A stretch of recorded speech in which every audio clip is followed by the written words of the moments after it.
Hi, Tom. Welcome to the podcast. How are you? Very well, thanks, mate. Yeah, see you. Yes, very, very good. So to Good. start this off, I'm going to play a clip from Mike Horn from his TED Talk, and I just want you to listen to this clip. Yep. If you're alone in the Arctic for 2.5 years, you cannot afford to make mistakes because that's your last mistake. And when your cornea starts freezing and the crystals start cutting the circulation to your eyes, that's when you know why you're there. I don't know, maybe you get that feeling when you get in your car and you drive to work. Why am I doing it? I can tell you, it's easier to go to the North Pole. You can explain to yourself why you're doing it and laugh at yourself. But when you walk on the ice for over 2 years and 3 months, and every day you see something new, every day you discover something that's inside yourself. That's what life is all about. So, Tom, I appreciate you haven't walked to the North Pole in winter and your cornea is not frozen and cut into your eye, but Yep. when you get into your car or you get onto the tube train heading into the city of London, have you ever thought, why am I doing this? Yeah. I think probably more so recently than I have been doing. And I think it's an important point to say, like, what drives you, what motivates you, and also, if you do start to question yourself, ask yourself those sort of questions.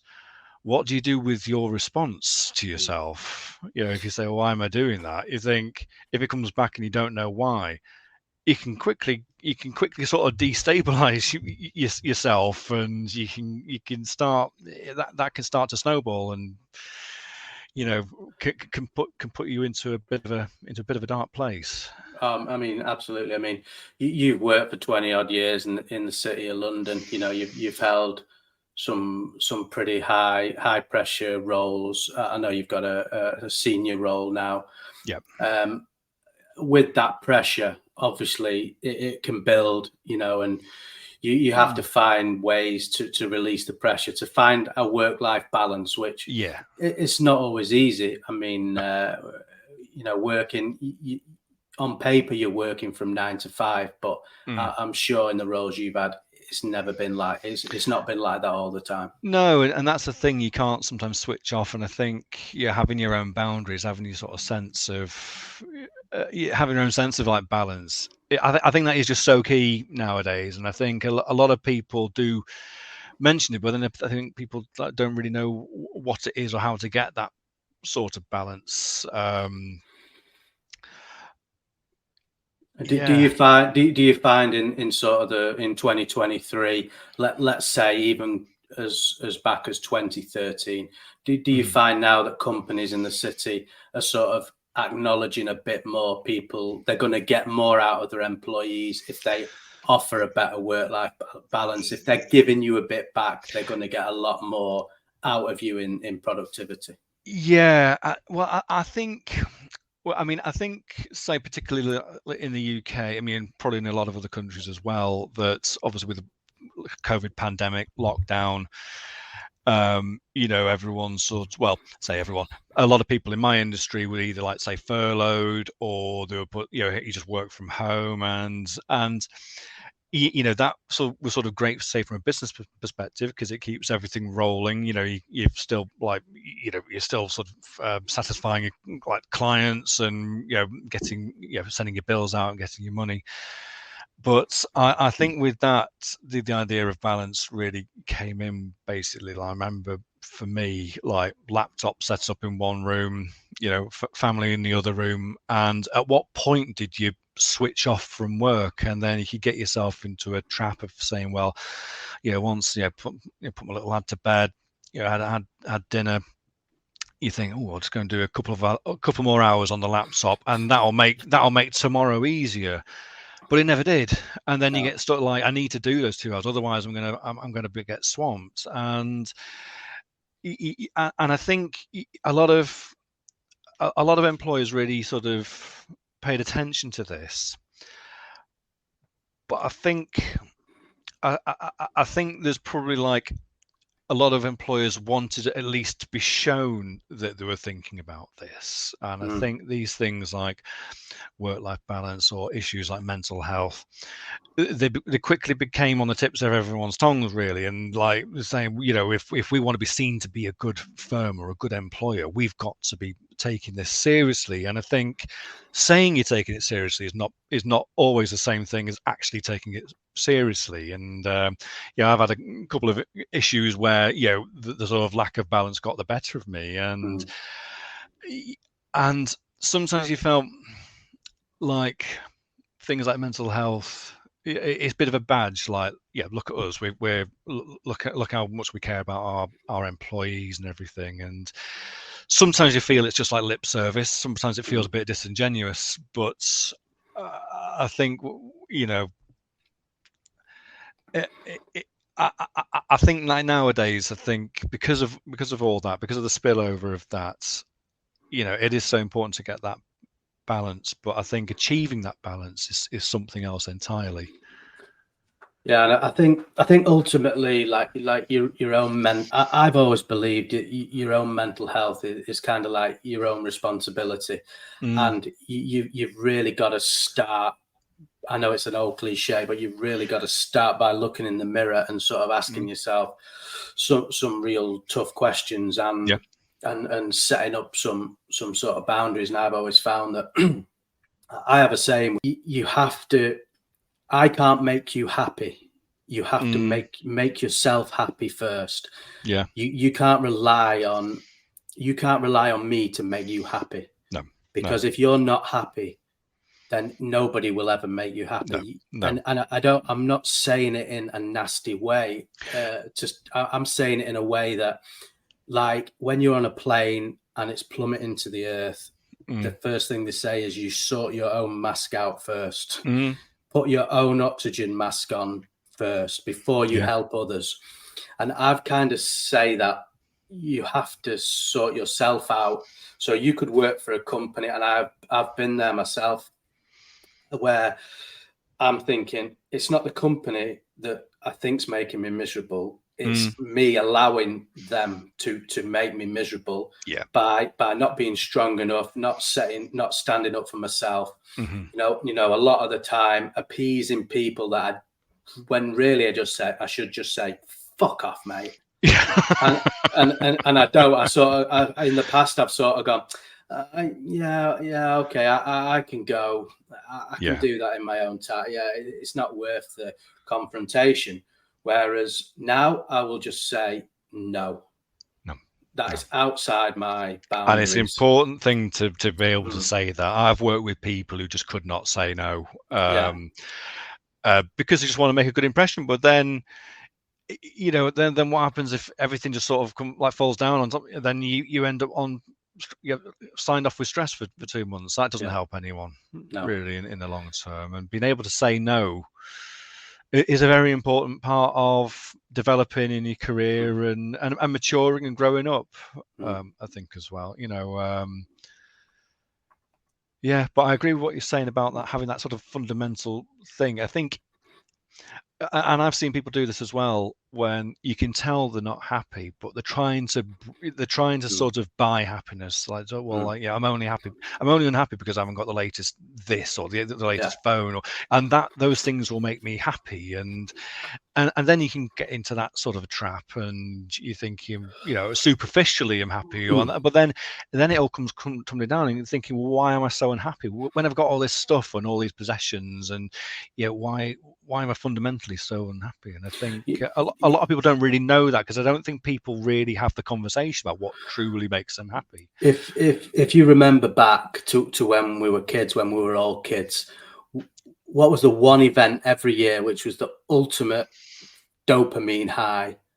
Was coming down on Christmas morning and opening the presents of your new Xbox, your new PlayStation, your new bike.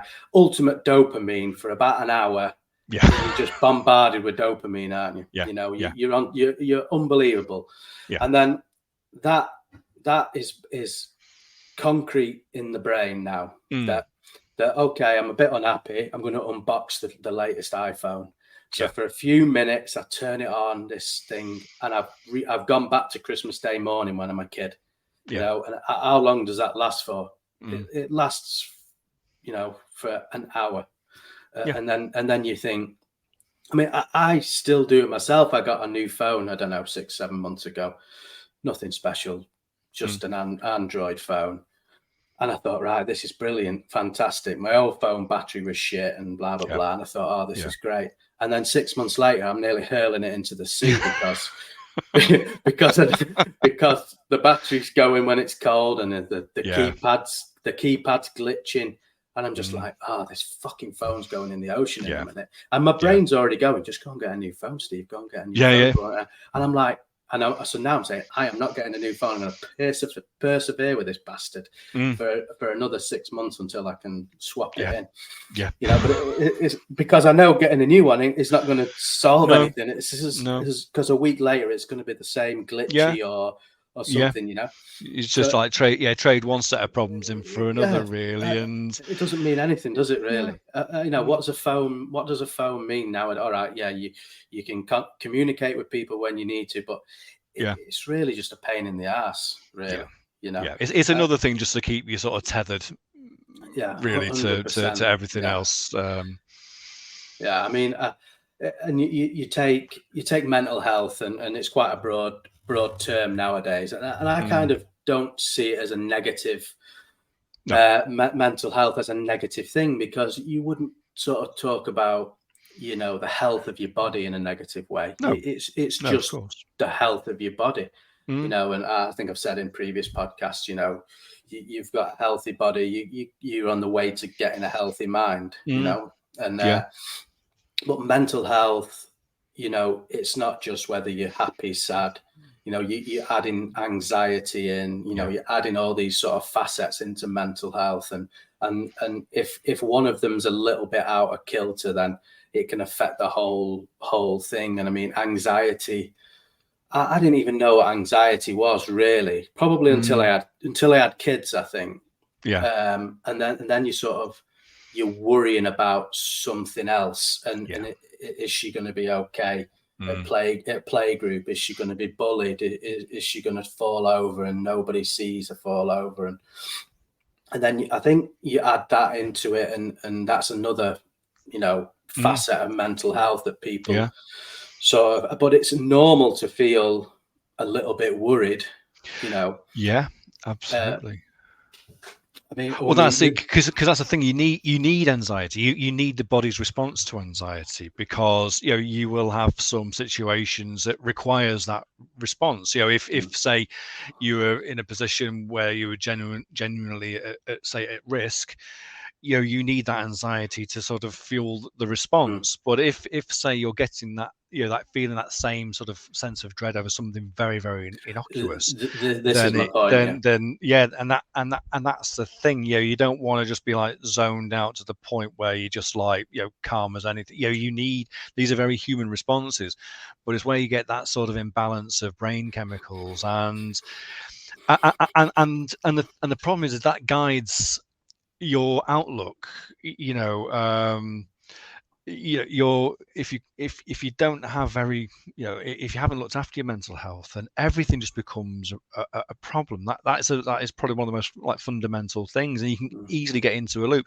I mean, I know that, say, you know, physical exercise, you know, looking after yourself is a very good way to keep, you know, to look after your mental health, and a lot of people say that, and I know it's true, but if your mental health is at a state that you just literally can't motivate yourself to do that, then you're in that vicious circle there straight 100%. Yeah. I mean, in preparation for this podcast, I decided to try and find some examples of sort of my anxiety, and I don't suffer terribly badly with anxiety. You know, if one of my daughters is taking the bus to the shopping mall, I have a little bit of anxiety. You know, is she going to be okay? But I think that's normal. Well, that's natural. As a parent, natural. If you didn't have that, then there's something wrong. Yeah.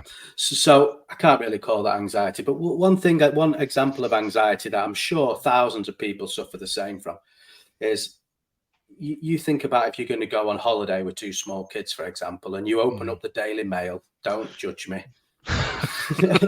Don't judge me. But you open up the Daily Mail, for example, and what's the first thing you see? Travel chaos. You know, airport strike causes travel chaos. Millions stranded. And you kind of think, and I'll put myself in that position, that if I was taking two young kids on holiday, for example, and you're met with that headline, the first thing that's designed to trigger anxiety. Yeah, of course 100%. It's designed to make people think, oh shit, it's going to be chaos this, and already I'm dreading going on holiday. And you're thinking to yourself, hang on a minute, this should be the fucking one time in the year that I'm going to relax and cure my anxiety. And already the mainstream media, which they want us to be locked to, is already is working to trigger that. Absolutely. You know? Absolutely. It's not offering any advice to say, okay, there's some disruption, contact your thingy, but it's designed. It absolutely is, because fear sells. No one would buy a paper that tells you everything's all right.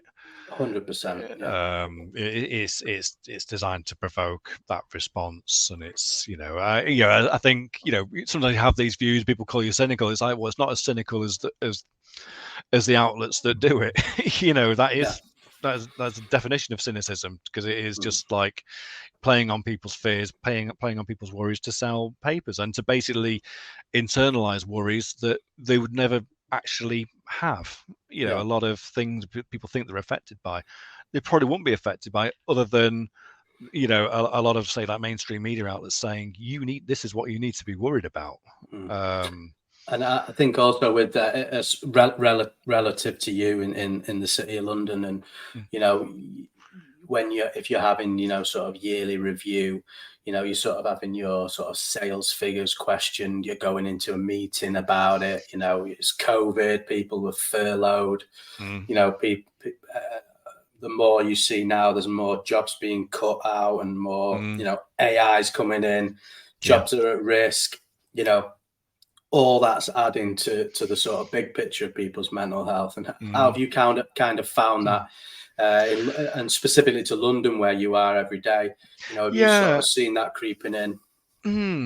Yeah, I mean, I think, with AI, I mean, say in my particular field, I work in finance industry, I work in tax, and obviously sort of like tax technology is a big thing. And that's sort of created its own cottage industry of, like, you're now getting like tax technologists, and say 10 years ago you wouldn't really have that. You'd have your spreadsheets and your databases and all that, but you wouldn't really have that sort of like that sort of way. That sort of automation and using robotics. And it was actually when I was working in industry as an in-house VAT advisor that I remember going to a technology forum and seeing how the sort of digitization of tax in my industry, and I found it quite shocking how advanced it was. It just all of a sudden must have been bubbling along under the surface, and there it is.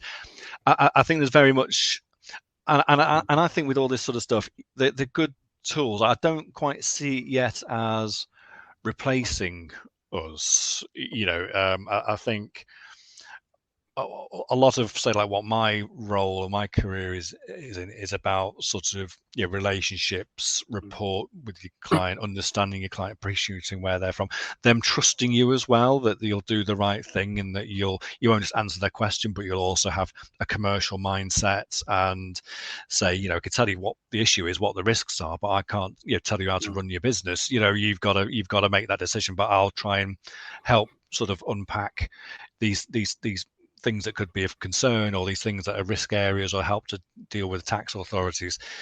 But I very much sort of see it as a tool. I think it can be used as a very good tool. Using robotics in some tax situations, but I think if anything, it'll probably just sort of change the game. That sort of automation, we have these things now, and you need people who understands the tools and can refine it. So it might sort of change like your career path and how you sort of focus on it. But I don't sort of see it as absolute replacement. You know, you can get machines to say replace like workers in some industries, but you still need someone to build and service the machines, and you still need someone to operate the machine. And for example, in my industry, in the lift industry, they actually made a machine that would drill all the holes in the lift shaft. Okay, so it would. Yeah. This robot's going up and down, and it's drilling all the holes. Now, this machine costs millions. Somebody's still got to be there to operate it. Yeah. What if something goes? What if one thing goes out of sync? What if that machine needs servicing? So as well as servicing the finished product, you've got to service that product. Yeah. So I think mankind still has a very long way to go before this sort of automation and this chat GDP AI thing. I think it can be. I mean, I know my daughter's learned about chat GDP or whatever it's called in school. So they are learning about it. And I think, you know, in the same way where when we were at school, we're similar age, handwriting was really important. You know, you were marked on your handwriting. Yeah. And nowadays in school, it's all on iPads. And if you can't use an iPad, you're being left behind. You know, who cares about your handwriting nowadays? Nobody technically is writing anything. No. You know, so it's like technology from 25 years has got to this point. You know, in another 25 years, where's it going to be? We don't know.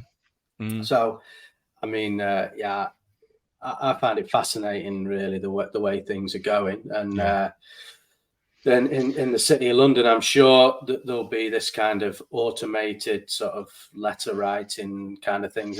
But you still need humans. You still need humans. You do. You still need that sort of critical analysis, really. I mean, it's funny. The other day, a chap I work with, he just put into chat GPT, like, it's just give us I think put in a sentence and do a proposal, do a tender or like a quote for a piece of work, and didn't give any sort of specifics. But what came out was like a 2-page like email proposal, and it was scarily close. We both said like that is actually that is not far off the mark, really. And it's scary. But I think what I found, say, particularly like as I've sort of developed to say like as an advisor is, and particularly in my sort of field, I found really answering a question isn't the art. The art is actually understanding the right question you've been asked. And I've had that quite a few times with quite a few sort of risky sort of tax situations where someone's asked me to say something quite innocuous, and I think, oh no, well, yeah, this is the answer. They'll be, hang on. Just let's just take a couple of steps back. What is it for? Where's this come from? Oh, well, it's actually this. Right, you're into something completely different now. So if I just like, stimulus and response, here's your question, here's your answer. Answering a question is not the same as advice. It's not, anyone can, be asked a question, type it into Google, find the thing, but being able to apply that and say, choose out of a number of different options, that is advice, and that is a sort of a human thing. And I think,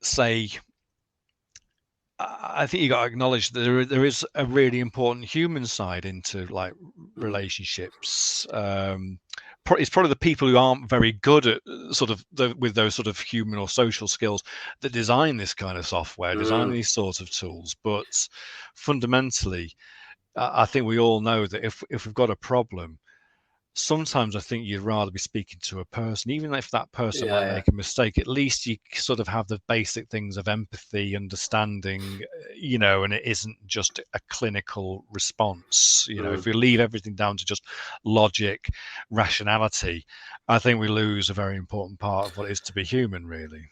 And how do you kind of balance the pressure of you work in a high pressure financial sector? How do you sort of balance the advice that you're giving has to be absolutely bob on, otherwise you could make a slip, and it could be costly. You know, I know if you're anything like me, I used to not in the same pressure cooker as you, but if I didn't word something correctly, if I let slip, it's the wrong software or something, then I know a customer's going to come back at me. You know, we want a counterclaim against this. And I'd sort of go to bed having sent an email and think, oh shit, why did I put that? And so how do you kind of find that within your? I don't. Yeah, I think at the point I am now, I probably don't sort of have that same sort of pressure. I think I've sort of seen enough and had enough experience in my sort of career to know when something is, quite straightforward or requires complexity. I think a lot of firms also have, quite strict reviewing policies. So, but I think sometimes you need you need to be aware of, there could be a bit something more to this, because you're not expected to know everything. No. And, even as a supposed expert. And I think there's a bit of like discretion involved there, and there will be times where I think I know the answer and it seems right, but I just confer with a colleague just to make sure. Yeah. And so I think, but that comes with experience. I think I remember like sort of being, sort of rookie years that you think, oh, I know this, I'm going to do this. And then it comes back, well, what about this? And you think, oh my God, I've like really just dropped myself in it and made myself. But I think with anything, you learn from that. It's not about, I think if everyone like makes mistakes, but if you can't, you've got to learn from your mistakes. It's how you respond to that mistake, and just take it with a bit of humility and just think, well, I've done that, I'll never do that again. It made me feel horrible, and and I think that's a very important part of learning, a very important part of developing, because there will inevitably be a time when you do make a mistake. But if you just like go spare about it, or just jack it in and say I can't do this because it's too much pressure, then that's not the right response, and it's probably not the right industry for you to be in.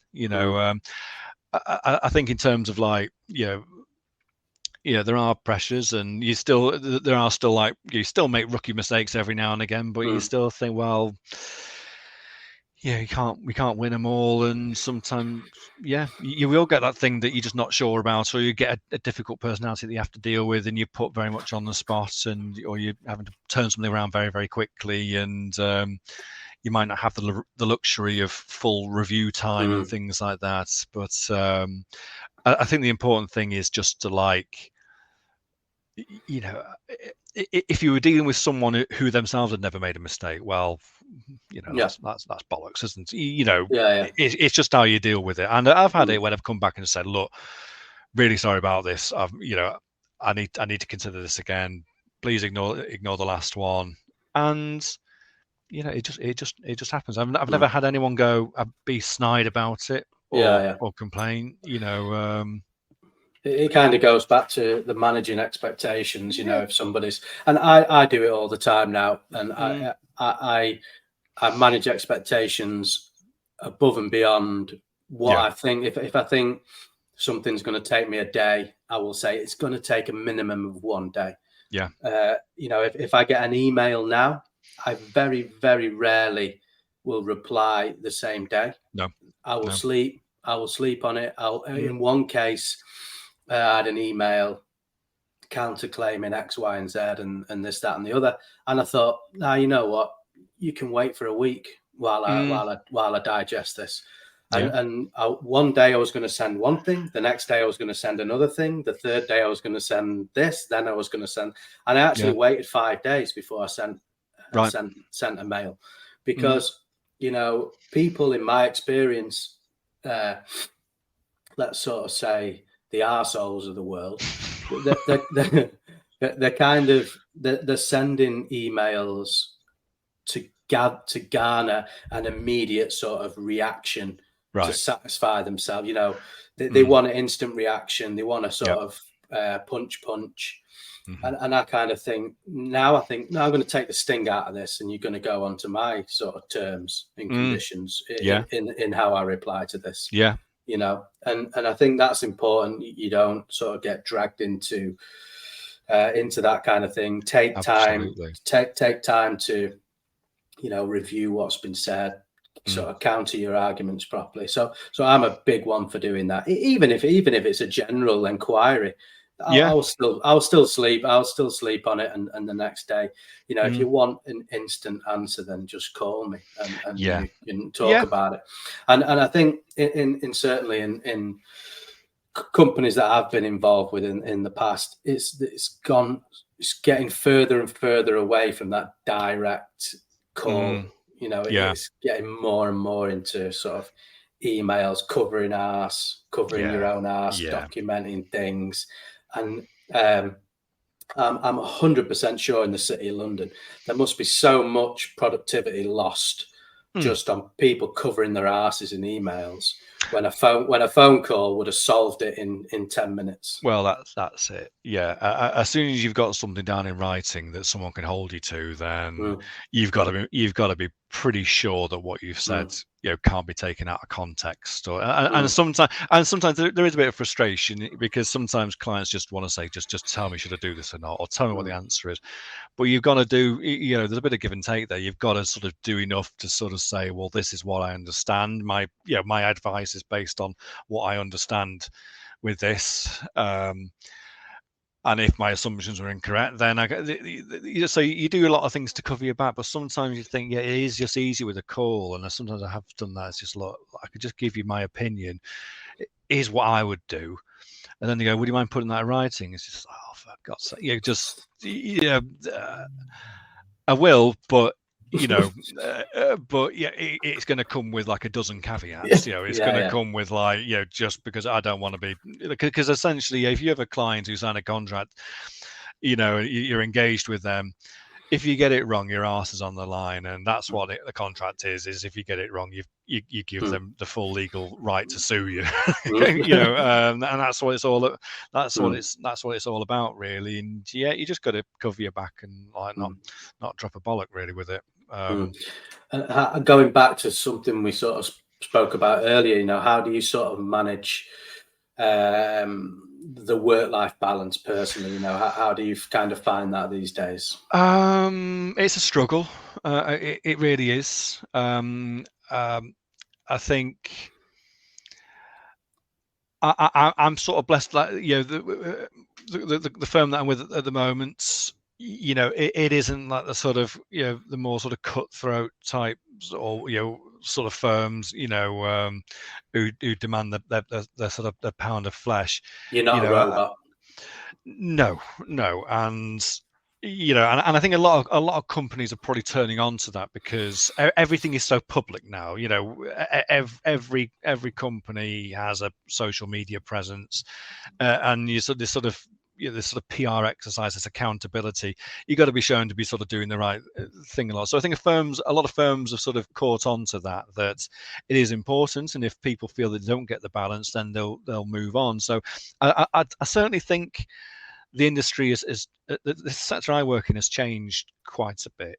I think it's still got a bit of a way to go. But ultimately, you know, you will have policy, you know, you'll have HR policy and things like that. But I think essentially, as long, you know, these are still very human issues, and if you're sort of, the person you're dealing with at work is, you know, is a nice person, and I'm sort of fortunate to be in that position now, who is understanding, and, you know, gives you, you know, and it gives you that has that empathy and knows where you're coming from. Yeah, that's great, because and I think even from a cynical point, you know, a firm doesn't want to lose people, you know, unnecessarily. You know, if all it takes is like a small tweak just to sort of get your balance in line, well, and if that saves that person from leaving that job, well, that's, you know, that's the best result, really, because losing people, then trying to re-recruit, you know, it's a massive disruption. I think sometimes some firms have in the past been a bit short-sighted about that, but I think there's a lot to be said, and this sort of that what you're saying there nicely leads to leadership for me, and the people who are leading your team you're on. If you, I know you're quite senior, so you're probably sort of dealing with managing director or something like that. But I certainly know that the leaders that I've worked with in the past, the best leaders are the ones who are asking, you know, what have you done this weekend? How's your son? Yeah. You know, that they're not sort of switching themselves, isolating themselves from the personal life, because you're spending half your life with these people in effect, you know. Absolutely. Yeah. So it's sort of like they've got to put their arm around you, ask how you're doing, ask how life is, understanding your personal circumstances, you know, and you're going to get far more out of people by doing that than you are, for example, being closed off. You know, I used to work with a bloke. You know, did you have a good weekend? Yes, thank you. Right. All right. Did you get up to much? Yes, thank you. Yeah. And it's like sort of like, Jesus Christ, you know, it's like getting blood out of a stone. You just sort of walk out of the office and you sort of think, what's the fucking point? Why do you even bother? You know, and straight away you're sort of on a downer, you know, and it's sort of like set your day off like that, and you're spending half your life with these kind of people. And I mean, like yourself now, I'm fortunate now to work with some great people. You know, we go on holidays together. The company are paying for this. You know, we're all social. You know, everybody knows everybody's lives and is supporting each other in different ways. And you know, I think I know that's a little bit more difficult in the corporate world. You know, but I think the same things apply, though. I think to have a good working lifestyle, I think it needs to be a sociable working lifestyle. It's got to be more than just like cog in a machine, you know, results, all that. It's so important to have a good people sort of perspective at any place you work at. Otherwise, if you don't have that, you just have the job, and if that job doesn't satisfy you, then you say, you know, that comes back to the whole thing of why do I do this, you know, and I think sometimes, particularly like with the working from home, if you just work completely remotely and you don't have that social interaction, you can quickly say, well, if I don't have that, if I don't have, say, that, then am I literally enjoying the task that is in front of me? And if you don't, then you can, you know, that's when you can start to have a bit of it all starts to break down a little bit, and you say, well, why am I actually doing this if I don't actually enjoy the thing I'm doing? You know, I think you need that sort of, that you certainly need that sort of social aspect. And I think whilst, say, tools like, say, Teams, Skype, Zoom, those are all good. That sort of helps sort of keep, you know, the sort of the world sort of turning, and the corporate world turning. It's massive boom. There's still such an artificiality, I think, to, you know, like sort of video conferencing. It's not the same as being in the room with people. You know, everything's very sort of organized, like, let's set up a call. You know, it isn't, you don't have that sort of same, like, you'd hear a conversation there, something relevant. I might be able to sort of provide a bit of input into that, and I think you lose that sort of that informality kind of. You know, that's, I think everything is very much to an agenda now. And I think if everything is sort of done by proxy or done over like conference call, you can lose a lot of like sort of development sort of stuff. I found like trying to like line manage people remotely is very, very difficult. Trying to develop them, there's a lot of challenges there, and even though I think I'm quite senior, I've still got to develop in certain ways, and I found that that's a struggle to sort of do that, because you need to be in an atmosphere, you need to be in an environment where you see people thinking like that, and you get to learn their traits and what they're doing and how they approach things. You can't do that with a sort of like a structured, like, well, let's have a half an hour. You're better to be sort of like in the thick of it and seeing how people operate. Otherwise, if you don't see how the person on the next level is operating, you don't know what sort of behaviors you have to exhibit to get to that stage. If you're just in a silo and you're just isolated from all, you don't know how to act at the next level. And it's kind of like the classic analogy with a football manager, isn't it? You know, like the best football managers are the ones who are the best man managers. Mm. You know, who are getting the most out of a team. You know, I mean, Yeah. I coach a rugby team playing it. You know, and not everybody in that team is going to respond to me putting an arm around them. Not everybody in that team is going to respond to me screaming at them. Some will, some won't. You know, so it's very much kind of like, you know, you've got to be sensitive to it. It's not a one size yeah, fits all approach, is it? And you've got to be able to read people, you know.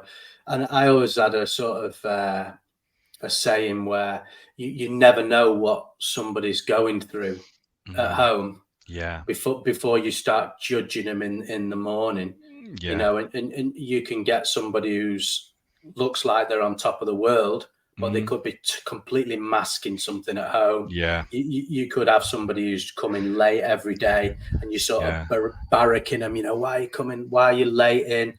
Again, you never know what's going on at home. No. What you know, and it's like instead of sort of going in with 2 feet at the first thing of why you're late, it's like, listen, is there some way I can support you to help you get in a little bit earlier? Yeah. Or do you need to work flexible hours? Is it would that help your situation if you're happy to talk to me about it? You know, and I think it's like that empathy is way better now than it used to be in a lot of organizations. Definitely. And I think that's a very important point about, you don't know what's going on in people's lives. And I think if you're in the office with them together, you could probably see if someone's suffering, if someone's about to like lose it.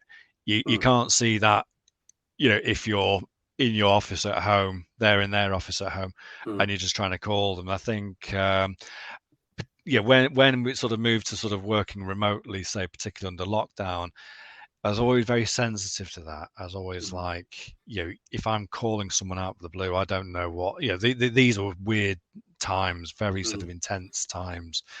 And you didn't want to be that sort of trigger of that person, say having a breakdown. And I sort of had that myself. There was a time when I just like a couple of jobs ago, I was like, working, and everything just sort of felt like slog. Everything just sort of felt like, you know, you want to do a good job, but it's just too much of it. I'm you know, doing the work of like say 3 or 4 people working like 14, 15-hour days, and it didn't feel very satisfying, you know. And that was a big thing. Like, yeah, why am I doing this? You know, it is like. And I suffered a breakdown. I was signed off with stress because it was just like, it was just too much.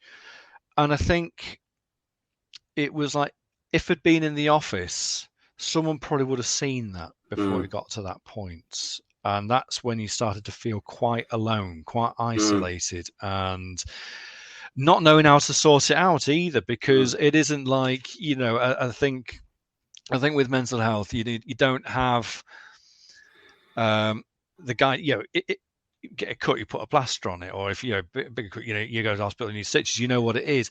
If you're feeling so overwhelmed or just so like miserable, or like you don't know why you're functioning, it's how do you get out of that? You know, it's and we have, and as humans, what we kind of tend to do is, once you sort of feel that pressure, but it's not going to build and explode in one go. It's gonna gradually, and it's going to take maybe a year, 6 months or a year, and it's going to compound a little bit every day. And then what we do as humans is we find a kind of we find a small release, a glass of wine, you know, a couple of bottles of beer, you know, a bowl of chips, whatever it is. You find that kind of that, and it just takes just lets you breathe for a few seconds every night after that day. You don't do anything. You don't do anything to cure anything. No. You go in. You've temporarily solved it that night. You go in the next day.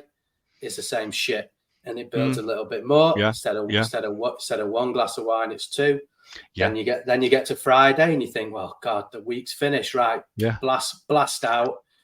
Friday night blast out, you know, then so could be something at home. Yeah. It is adding again at the weekend.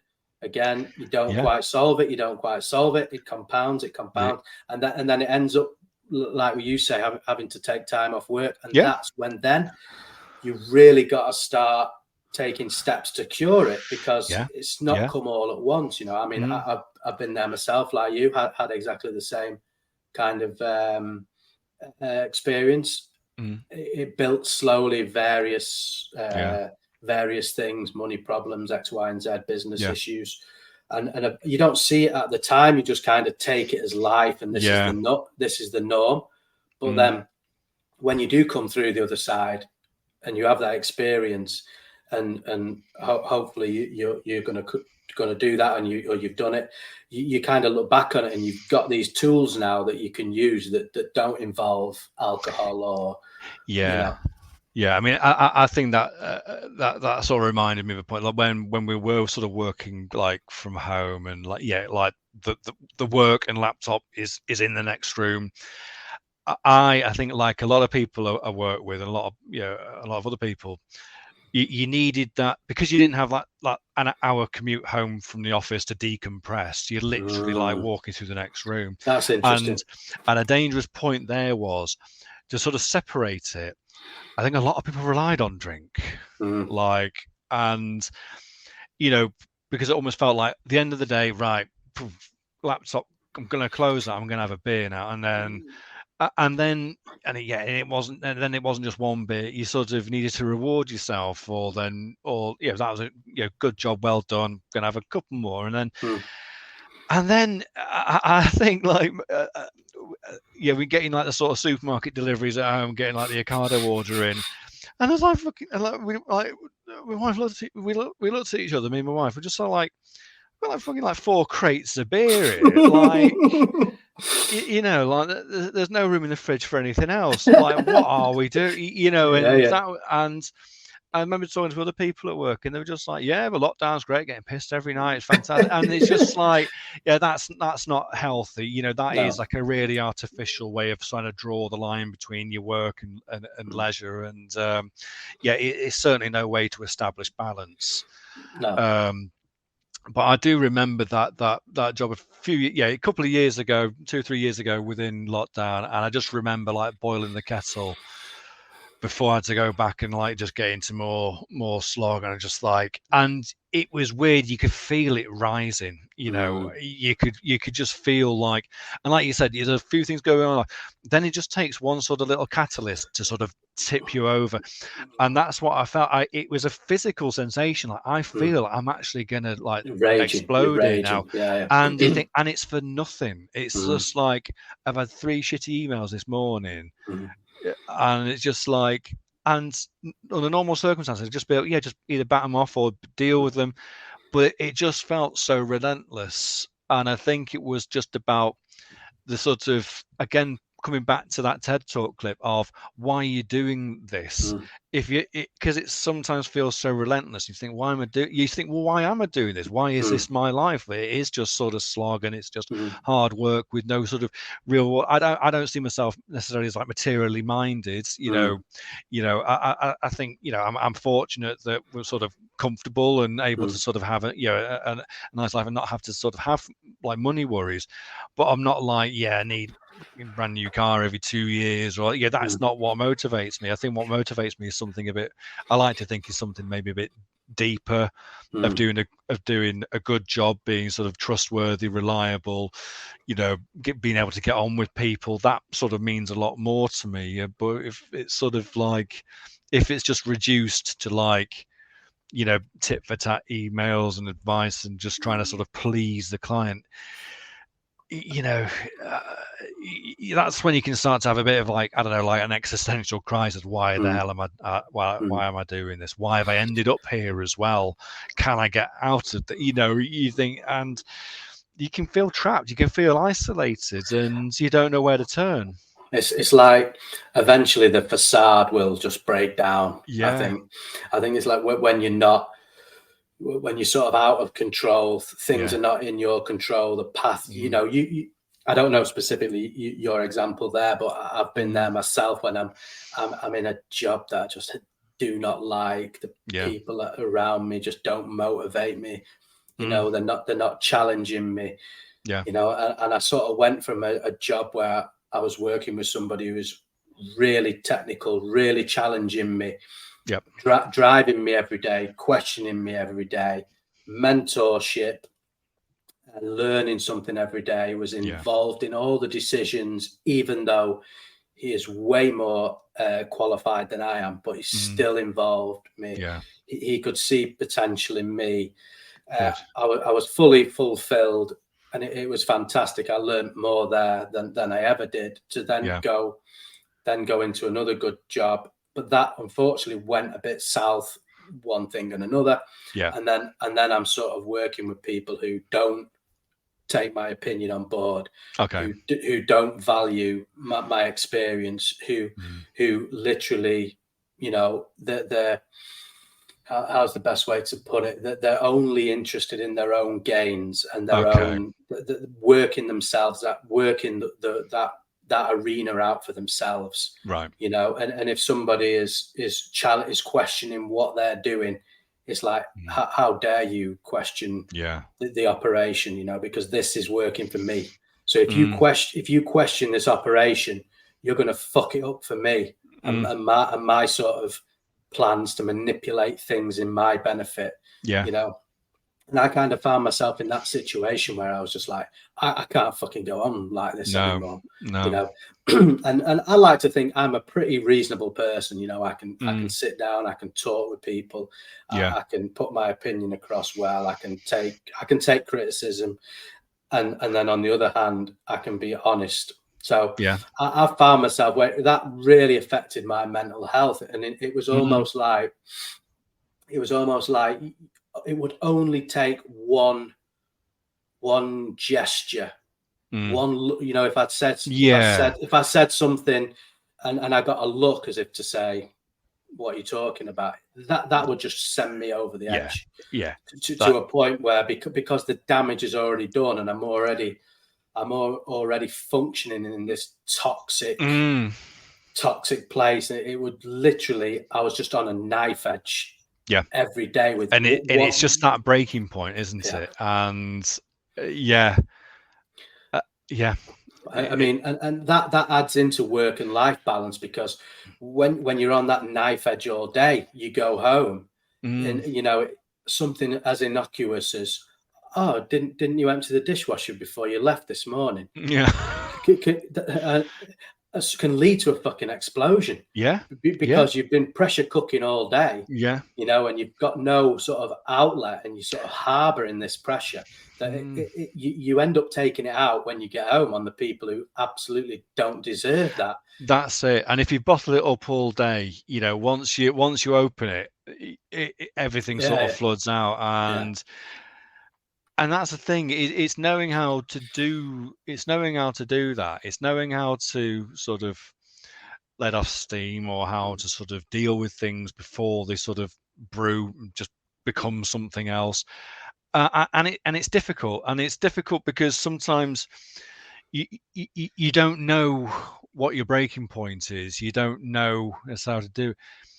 And sometimes you can only sort of seek help once. Well, say seeking help is one thing, but often it's like when it's too late. You know, I think mental health, it isn't necessarily about, like, you know, like say physical health is not just about sort of, you know, when you break your leg, get it in plaster. It's about looking after yourself and making sure, you know, it's about maintaining your physical health. I think with mental health, it's not necessarily about sort of trying to condition it, because I don't think we all know really how to fully maintain our mental health. It sometimes feels like an issue to be solved rather than just to maintain. And sometimes with mental health, because some might, you know, there is certainly still a stigma to it. and people don't like to talk about it. I think particularly like with men. I don't know whether it's like a sort of a masculine thing to like not show weakness because someone else could sort of, sort of take your job or whatever. But and I think that's the thing, not being able to deal with it rationally or at the time. Then when it does blow up, come on, you think, well, what do I do? How do I get help with this? And sometimes that feeling of not knowing how to get help, that can really contribute to that, to that spiral. I think what one tool I sort of grew out of that experience with myself was I started to become, and I used to call it the grey man. Right. So I used to say, I'm a grey man. I'm not white. I'm not black. I'm literally devoid of having any emotion to anything that anyone says or to anything I do. It's a job. If somebody says something I don't like, okay, that's fine, no problem. And I used to come home, and this was sort of going on for maybe 2 years. I'd sort of come home, and the missus would say, "Oh, how was your day?" And I'd say, "Absolutely fan standard." Okay. And it's become a joke now in the house. How's your day? Fan standard. Absolutely dead mean, level zero. I'm neither happy nor sad. And I used to have this joke that's how I used to deal with it. I just used to drift through the day as a neutralized being. And that's how I kind of ended up dealing with it. And then I would come home, I would come through the front door, and I would just be in neutral mode. So if somebody did, and not that this would ever happen, but if somebody did say, "Why didn't you do the bloody dishwasher before you left?" I would just say, "Oh, no problem. Sorry, I'll do it now." And I just kind of just neutralize myself against all emotion. And that was just a way of dealing with it. And it might be right, might be wrong. I don't know. No, it's a good one. I mean, kind of now I'm a bit different. I enjoy what I do. I love the people I work with now. Very fulfilled, and it's sort of being like that again. Has led me into other things, the podcast and various other activities and things like that. So it takes that sort of it can drag your whole kind of life down, that you're not motivated to do things outside of work. It just drags your whole ether down, and I think that's it. I think it is just being in tune with what makes you happy, what makes you tick.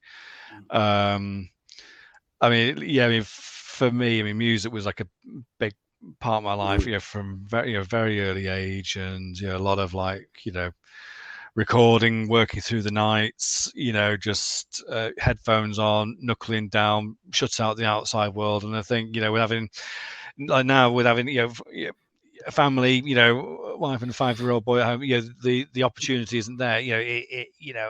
It's, and also I sort of turned it into that's not my thing anymore, or at least for the time being.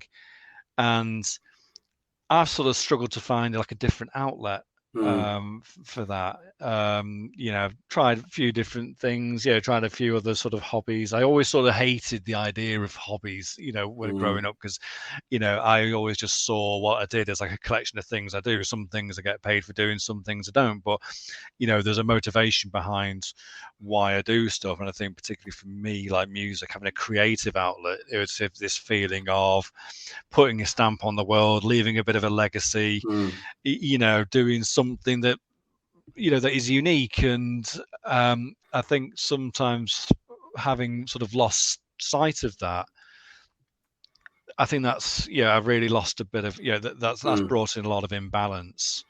And it's hard. It's hard, bringing kids up. It's a hard thing. It's not. It's no longer your life. You're looking after, your kids and giving them the best upbringing you can. And there's a lot of sacrifice in there. And I get that. I get that now.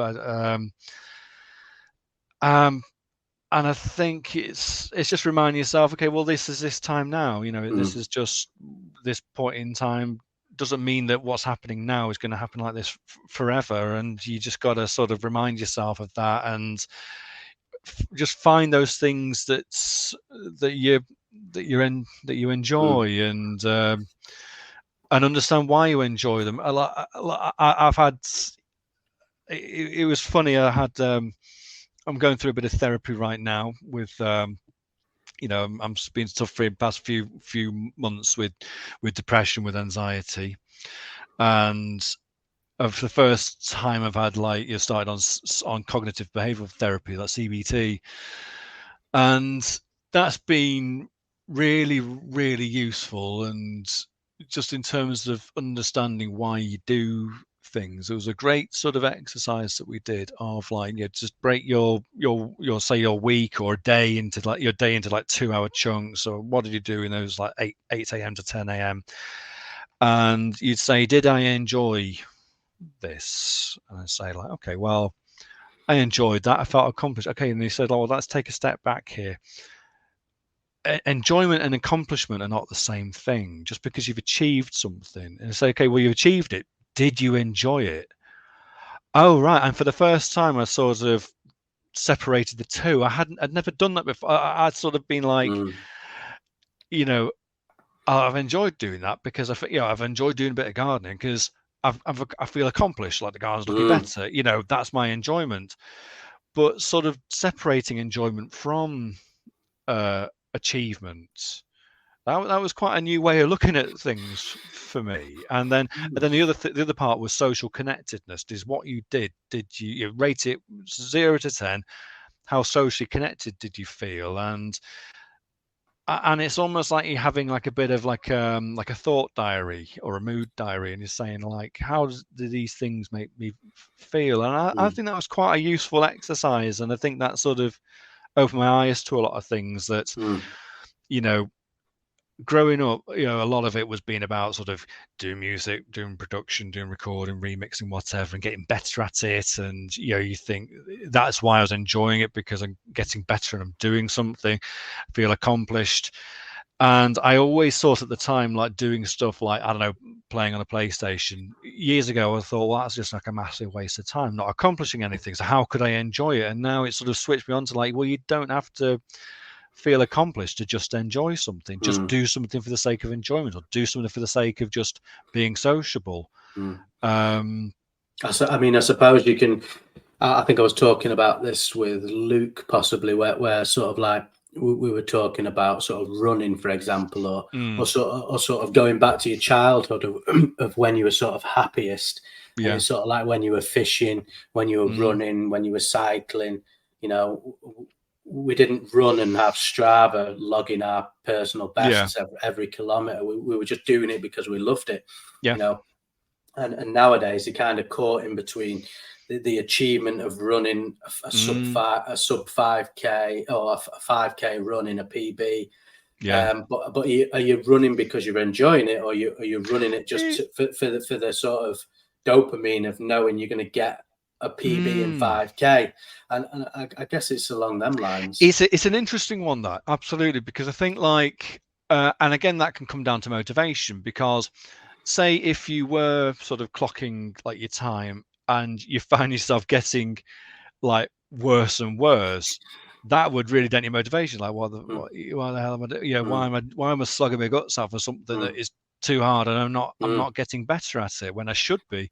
That can be very demotivating. And I think sometimes with the motivation, that sort of bit of social expectation, this is why I think these tools are very successful and very popular, because there's a bit of accountability there as well, and that can be like a bit of a motivating factor, that like people are expecting me now to run every several times a week, and if I don't do that, what's wrong? And you can put a bit of like expectation on yourself, and that can help motivate as well. It's in fact, I think it's a very complex thing. I think motivation, why we do things. Yeah, and I think for me, I speak personally. For me, it's almost about the discipline, and what I've found has really helped me. I've not been in great places, not catastrophes, just not feeling too great. And what really has fixed it for me is the discipline of removing debate from my mind of anything. So doing press ups in the morning, going for a run, going for a cycle, having a shower at this time, eating fiber in the morning, you know, not drinking a case of beer every night, and just having the discipline of saying, no, there's no debate about this. This is what we do now. We have to have this structure because the structure. I mean, I'm certain there's people out there who don't need structure, who don't need discipline, who can just drift through every day as positive and happy as Larry, who genuinely have not got a care in the world. And then at the other end of the spectrum, there's probably people who are dying of anxiety every day, who can't get out of bed. And then you've got this kind of grey zone in the middle where most of us are. And then you've got this scale of where you fall on this scale. And for me, that is what works, and I stick to it like the Gospels now. And you know, I get to the weekend and I still do it. Sunday I will still do it. Good. You know, Friday or Saturday I might treat myself to a few premium German lagers. You know, Jesus Christ. And you got to balance that with you only live once, you know.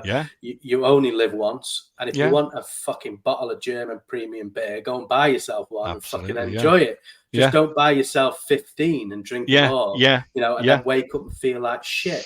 Absolutely, you know, so you've got to balance this sort of we're only on this fucking planet once, and you've got to fucking enjoy it. You know, don't get caught up with, you know, that there's a lot about health nowadays. You know, just use some fucking common sense. Absolutely. If you have a fucking Big Mac every day, you're going to put weight on if you're not burning it off. You know, but every now and again, if you forming good habits is incredibly important, but very, very hard to do, isn't it? And having that, setting that discipline, and I think a lot of that is with results as well. And I think if you don't see those instant results, then you're going to get disheartened and lose it. But you got to sort of like just get to a point where you're doing it without thinking. Momentum. Momentum is the absolute key word. So you have to say, you have to go, okay, I'm going to give myself 2 weeks to get momentum. So you have to start with this. Well, what a lot of people will do is, let's take running, because it's the most populous thing on earth. And what you'll find people do is they will go, okay, I'm going to go for a run today. I don't really want to, but I'm going to try and do it. And then they will try and run. They might do 3 or 4K. They'll feel like shit. They'll go home. You know, they'll have had a bad experience with it. The next day they won't go. It'll take 3 or 4 days, and then the thoughts will build up again. They will go again, and then after that, they probably won't go, you know, or they'll go once a month. The key to it is saying, these 2 weeks, I'm going to run every day, and I don't care how I feel. I'm going to get my momentum. Because that's the entire point as well. Having a shit run is better than not running at all. 100%. So cycling, you know, weight training, just having a walk, You know, you don't have to run. You know, people are not everybody is a runner, but having a walk and saying, from 8 p.m. to 9 p.m. I'm going to walk. You know, I'm going to put a podcast on or my music. I'm just going to go for a walk, but I'm going to do it every day. And then what happens is, after a week, you go, fucking hell, I can't not go now because I've built this momentum up, and I'm going to let myself down. You know, so it's like, once you decide on something to start with, and like I think I said previously, you've got to compound these little wins. You know, and the more you build up, then the more the discipline will set in, and then before you know it, you're not even thinking about your mental health.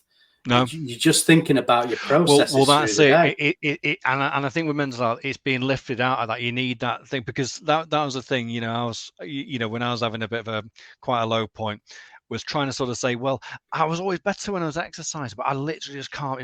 Or I try doing it and think, I really failed there. I really thought that one up. And I think, what's the point? I can't even do that. And you get into that rut.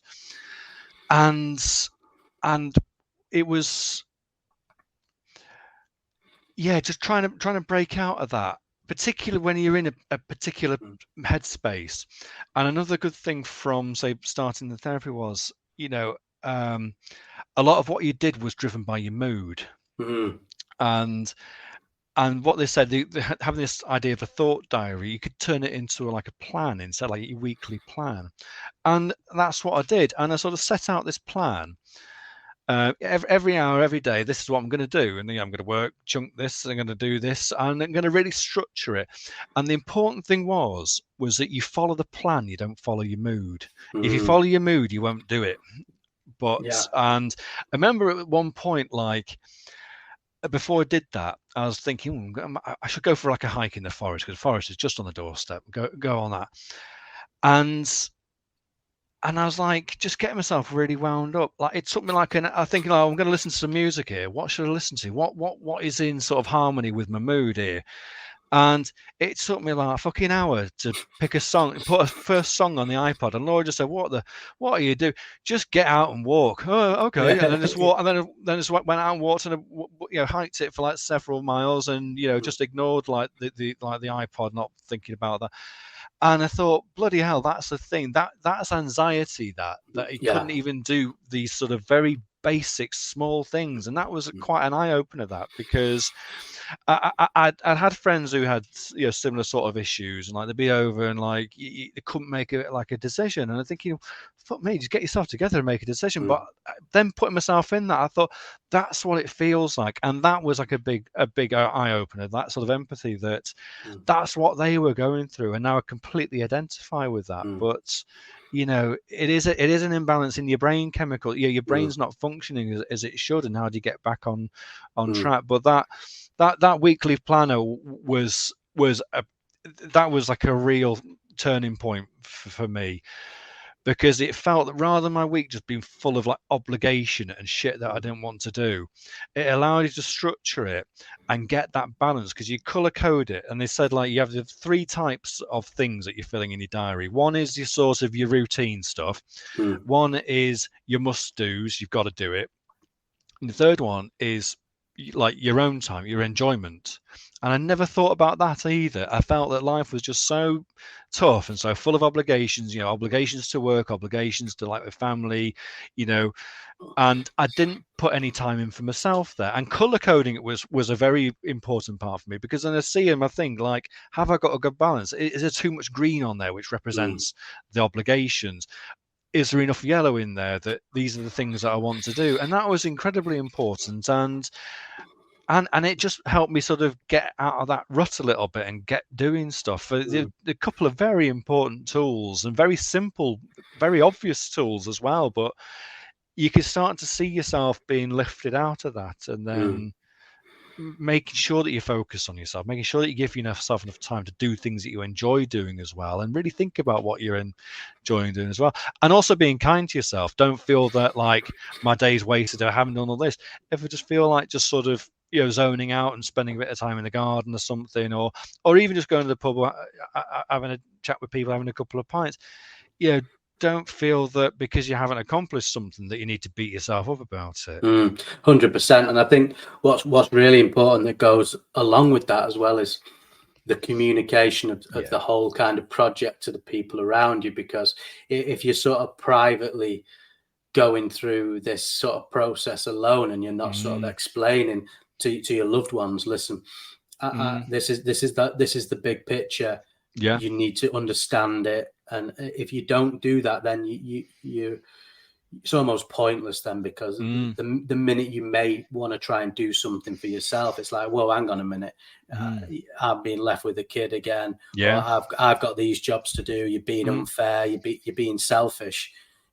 So it's really important to sort of communicate. Listen, this is you need it, and not just you need it, your family unit needs it as well. Because if you deplete of any enjoyment, and that is the pressure cooker, isn't it? If you feel your life is just full of obligation, you feel you haven't got anywhere to turn, or how to enjoy yourself, how to relax or break out of it, that is when you start getting these existential crises. You think like, why is everything so tough? Why is everything just full of obligation and responsibility? Why don't I have any enjoyment? And that can send you into some pretty dark places. Not just you as well, your loved ones.